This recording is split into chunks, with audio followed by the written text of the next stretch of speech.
O Japão, ele é perfeito, não? Sabe, a economia, a educação, as pessoas. Mas e se eu te disser que o Japão ele tem um grande problema? Quase como uma casa que recebe uma visita importante e aí deixa um quartinho bagunçado onde vai esconder toda a bagunça. Pra mostrar pra visita que a casa é limpa, que tem uma aparência boa. Bom, tem uma Tóquio que tá sendo apagada da sociedade. Um lugar que o governo tá tentando remover dos mapas e que muitos japoneses fingem não conhecer. Eu tô falando de Sanya, a maior favela do Japão, localizada a poucos minutos do brilho de pontos turísticos que é Tóquio. Ela é o que seria esse quarto da bagunça que a gente fala, né, das nossas casas aqui no Brasil. Ela seria o que o governo tá tentando esconder. Tá tentando ignorar dessa superpotência que é o Japão. Bom, hoje a gente vai cruzar essa fronteira invisível entre Sunny e o mundo real para entender a realidade. O que o Japão tá tentando esconder do mundo.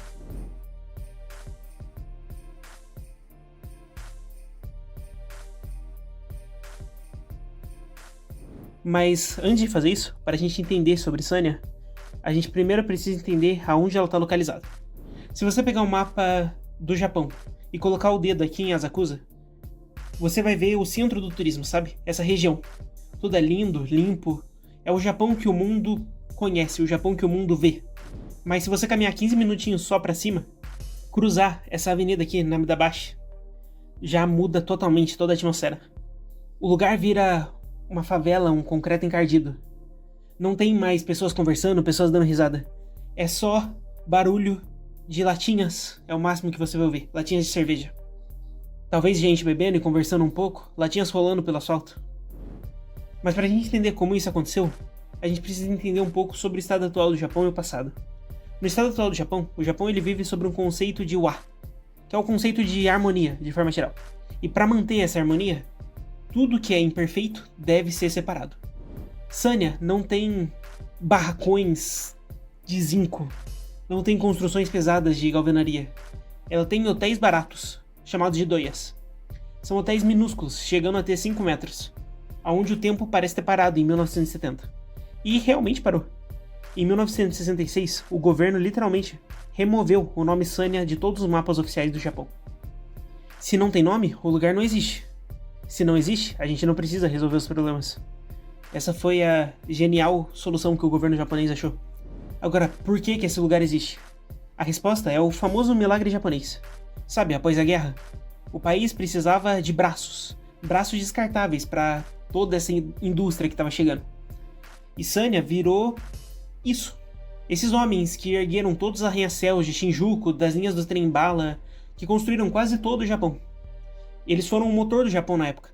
Mas quando a economia começou a esfriar de novo, a tecnologia voltou a avançar, o motor não tinha mais necessidade. E o Japão simplesmente decidiu esconder eles. Colocar eles nesse quartinho bagunçado. E é um dilema bem moral. Esse dilema, sabe, de quanto vale uma vida que não consegue produzir mais nada. Porque em Sanya, eles te mostram isso, e a realidade é bem brutal. Ela vale talvez uma lata de cerveja ou uma noite num tatame totalmente mofado. Ao caminhar por aqui e ver esses homens bebendo até 10 horas da manhã, é fácil sentir desprezo.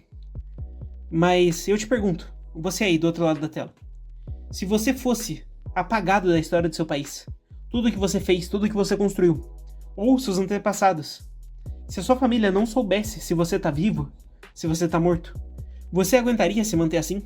Nesse ecossistema doentio? Bom, o que eu interpreto é que o álcool aqui é quase como uma anestesia para quem está sendo descartado pela indiferença do governo. O Estado sabe disso. A polícia sabe do que acontece aqui. Mas tem um acordo, sabe? Um acordo entre todos. Que é, desde que a sujeira, que essas pessoas fiquem dentro de Sanya, ninguém vai fazer nada. É um controle social, de manter o lixo aonde o lixo pertence. E se não tem caos, e se não tem ordem, se não tem controle, obviamente o crime iria assumir. É quase como as favelas do Brasil. Alguém precisava puxar a ponta. E no caso, foi a Yakuza. A máfia não vai usar terno, no caso da Yakuza. Eles são quase como corretores de carne. Eles vão pegar esses homens sem nada a perder pros trabalhos que ninguém mais quer. Usar eles para limpar o lixo tóxico de canteiros perigosos, de Fukushima, ou pegar para fazer os trabalhos mais hediondos que um ser humano pode fazer. É literalmente um sistema de escravidão bem moderno. Eles não são pagos por isso, eles estão só sobrevivendo. E é até bem errado chamar o Japão de exemplo de direitos humanos depois que você começa a entender sobre o que acontece em Sanya. Eles mantêm quase que esse reservatório de pessoas descartáveis para fazer o serviço sujo na classe média, sabe? E não só pessoas que há muito tempo atrás abandonaram a sua vida em prol do Japão, mas também pessoas normais que são chamadas de Johatsu. Pessoas que estão fugindo de dívidas, vergonha, decidiram deixar de existir.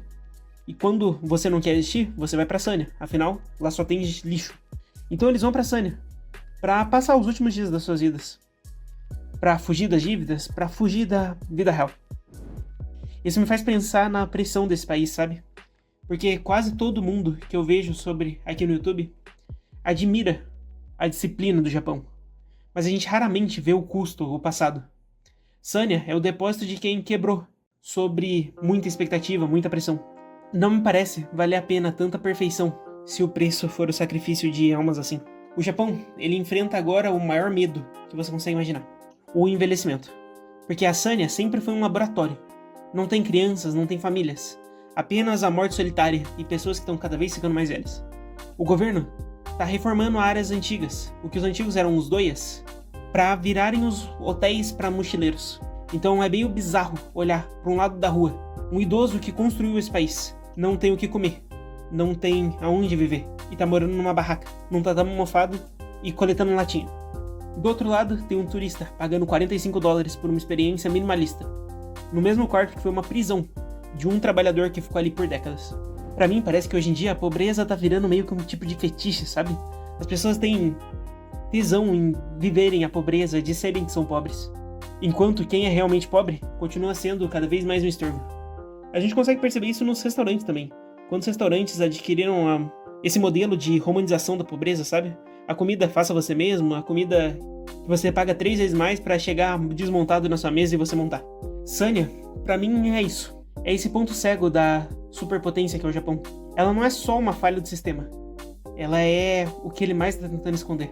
Porque para todo Tóquio ser montado, alguém precisou ficar no escuro. E de verdade, sair das ruas de Sanya e voltar pro brilho de Asakusa, o contraste dói. Ignorar Sanya não é amar o Japão. É só aceitar uma mentira. A próxima vez que você vir alguém falando ou com essa imagem perfeita do país, tenta se lembrar disso, sabe? A perfeição, ela é uma construção. E alguém, na sombra do neon, teve que pagar a conta. A Sanya existe. E agora, ela não tá mais invisível pra você. Embora ainda esteja pra todo o Japão. Bom, de verdade, o que eu tinha pra falar sobre o vídeo de hoje basicamente era isso daqui. Eu tenho um amigo que cresceu em Sanya. E ele mora lá até hoje, inclusive. Mas as histórias que ele comentou comigo de as pessoas simplesmente menosprezarem ele pelo fato dele ser de lá, da família dele ser de lá, de entrevistas de emprego não contratarem ele para os serviços mais básicos, como loja de conveniência, só por esse fato, é realmente triste. Mostra como o Japão está regredindo a certo passo e como o Japão não tem esse tato humano. Então eu sinto que eu precisava falar sobre isso em algum momento aqui no canal. Eu posso trazer mais detalhes mais pra frente sobre como o Japão está escondendo os moradores de rua, mas eu acho que não seria uma ideia misturar Sanya nesse vídeo. Eu queria fazer um vídeo especial só sobre a Sanya, em especial por conta desse meu amigo. Afinal, fizeram ele até raspar a cabeça pra quando entrou num emprego novo, por achar que ele tava muito sujo, já que ele veio de Sanya. E, de verdade, essas histórias são as que acabam mexendo com a gente, e são elas que eu quero fazer questão de compartilhar aqui. Então, se você gostou, considere se inscrever no canal, dá um like, ativa o sininho, e eu te vejo no próximo vídeo. Valeu e até mais.